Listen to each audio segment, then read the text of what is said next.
اسلام آباد high court نے 190 million pound case میں بانی اور بشرا بی بی کی اپیلوں کی سماعت کا تحریری حکم نامہ جاری کر دیا۔ مزید تفصیلات حاصل کریں گے ڈان نیوز کے نمائندے طاہر نصیر سے۔ جی طاہر، سماعت کا احوال بتائیے گا۔ جی بالکل، دیکھیں اسلام آباد ہائی کورٹ نے 190 ملین پاؤنڈ کیس میں بانی پٹی اور بشرا بی بی کی اپیلوں کا سماعت کا تحریری حکم نامہ جاری کر دیا ہے۔ عدالت نے بانی پٹی اور بشرا بی بی کے وکلاء کو اپیلوں پر دلائل کی حتمی مہلت دے دیا۔ حکم نامے میں کہا گیا ہے کہ اگر آئندہ سماعت اپیلوں پر دلائل نہ دیے گئے تو نیب قصور پر دستیاب ریکارڈ پر فیصلہ کیا جائے گا۔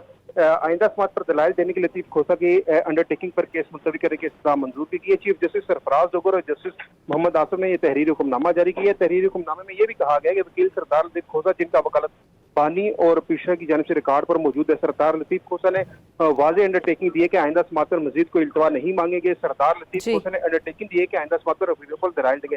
عدالت نے اس سماعت کا تحریری حکم نامہ جاری کر دیا ہے۔ بہت شکریہ طاہر نصیر آپ کا۔